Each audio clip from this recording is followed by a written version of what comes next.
David, what car are we in this week?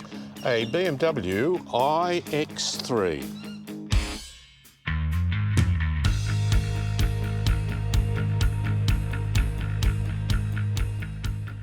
It's rather a striking looking thing, David. Oh, I wouldn't go too far. I don't think No, nor would I. A BMW grille, which I don't think is elegant. I think it stands out a bit. It's got little plastic bits in between the metal bits, which I think look rather odd. But just in case you're in any doubt about these laser lights that we'll be talking about in a minute, look, it's written here in blue. In this kind of black, I think it looks nice, but I always question these dark colours in a bright Australian summer where it's as hot as Hades. A lot of room in the back. I can get in easily. Look at that. This much room for my knees, this much room for my head. You've got a couple of USBs, another zone of climate control, some air ducts, and you've got a little compartment for some cup holders. This is actually really nice. And because it's got M badges on it, it's got some blue stitching in M badge style and this rather nice kind of metal, and that is cold to touch, this metal trim. This does have foot operated controls, but that's only if the key is in your pocket. So David, you'll have to use the normal button to open the boot with plentiful space. This 510 litres, that's pretty good. And this is the rack I was talking about. 510 litres, and there's a spot for charging cables in the back because there is no frunk in this car. Not having a compartment in the front seems to be, it's not been designed from the ground up for an electric vehicle. Pull the engine cover up, and there's plenty of space under there for certainly a cable storage place, but they've decided not to do it. I quite like it, despite these hugely chunky lights, which they're not sort of smooth and sexy like Audi lights, and they're not slinky like Mercedes lights, they're chunky. It's got kind of like imitation dints, as if they had once exhaust pipes there that they've kind of removed. I'm just going to turn the radio down, David. Did you see what I did there? I'm going to turn the radio up, David. I'm going to turn the radio down, David. Would you like another channel? No. Oh, I'm sorry. I thought you were making a comment. Well, no, I was. The new BMW, well, it's not new, but the current BMW lineup, I think, it's pretty standard. We saw it in the M440i last week, which I thought looked pretty special. Interior. I love the dash. I think the dash is set out well. It's not dominated by the dials. Very much. You see, that was it. That was it. Sorry. What you did just then, that's what I was trying to do. That's the mute. So whatever you did then, anyway, we're trying to work out what all the gestures are. Now, the large dial in front, or the large LCD in front of the driver, is augmented by a quite decent heads-up display. The zones here, this is a large 12.3-inch screen. It is a touch screen, but to be honest with you, I think because it is a little bit far away, I think generally you're better off using the command system down below. Given that I'm right-handed, that means using my left hand. Now, what did you do? Oh, I see. Okay, yep. I like these. I think they're much more controlled than if you're moving and trying to press the right button. It is. This does have wireless Apple CarPlay and Android Auto. So you can do a lot of functions with your phone. There. I told you that's what I was trying to do before.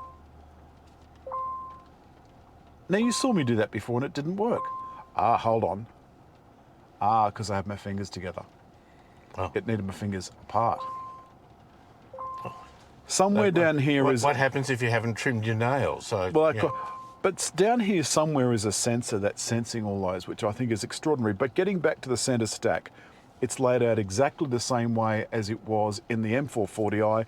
A clear zone for communication, a clear zone for climate, and there is a climate menu as well. I think, frankly, I'd turn those gestures off. That's starting to give me the irrits. Down below, BMW's 8 touch buttons plus some of the other audio controls, and you can have anything on there you like. That is clever. And navigate to...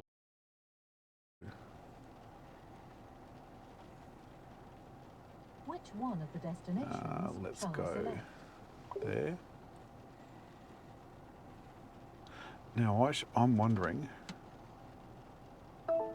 Okie dokie. How easy was that? Yeah.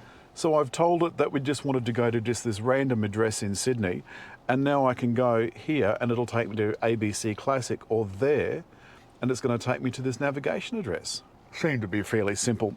The buttons down below, there's the automated parking button, which you just tried. I'm not going to go through that again because I did a complete video on it for the M440i, but it's pretty scary seeing a car park itself. You can hear that quite loud noise in sport mode. I've purposely not given it the beans because, David, how many kilowatts? Just remind me again.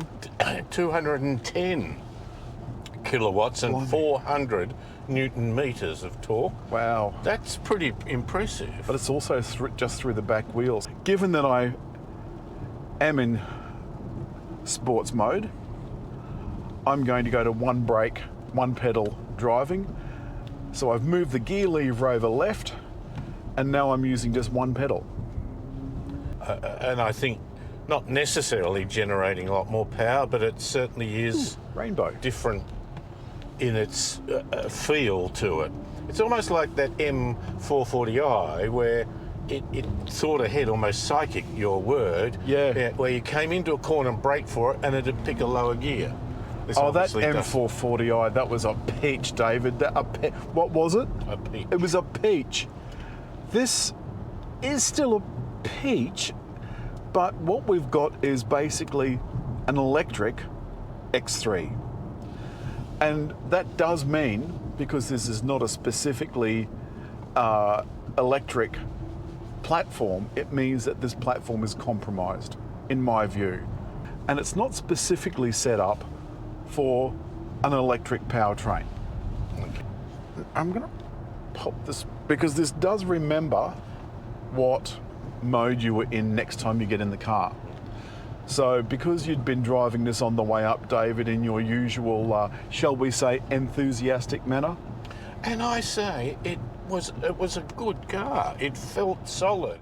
We do have a prices tested, which I'll include in the video. 115,000 plus 2 for the optional lights. The laser lights.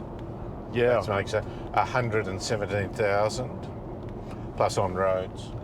The laser lights are a fancier version of the Matrix LED lights. David, aren't you going to ask me what the difference is? Alan, what's the difference? They can see 650 metres down the road. I love the set button. Ooh, do you want to talk about the set button? Now, the cruise control in this instance, I've got it set up here in the menu so that the cruise control, the lane control, and all of that sort of stuff comes on when you press the central button here on the steering wheel. Watch, this man's coming over in front of us and the car's seen that and it's going to slow down. Now, you notice on the highway, David, I can hear every word you're saying without you raising your voice. Well, you know how quietly I speak. Well, I have to watch it when I'm editing, so yes, I do. There are no off-road modes because I suppose they figured this isn't going off-road. It's also got an Eco Pro. What's that mean? We have sub-choices. We can pick standard. As you do in the sport mode. Yes. So it's exactly the same. So if you go to configure individual, you can tell it there what you want, what parameters you want it to have. Because did you know that it's more efficient to heat and cool a human with direct contact? Ah, right. So in other words, a heated steering wheel, heated or cooled seats is more efficient than space heating. Yes. One of the other interesting things is at night in this beautiful tunnel, this middle bit here with the fan controls has gone orange, gone BMW orange, whereas outside it's bright white. At least they're all backlit. Everything's backlit, including the buttons up here, except for the tumblers. Okay.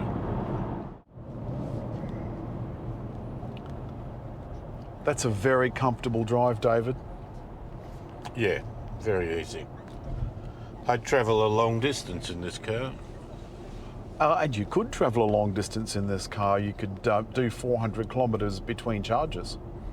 As always, David, it has come time for us to bid you adieu to you and you and you. So hit like. Make a comment. And just there to subscribe.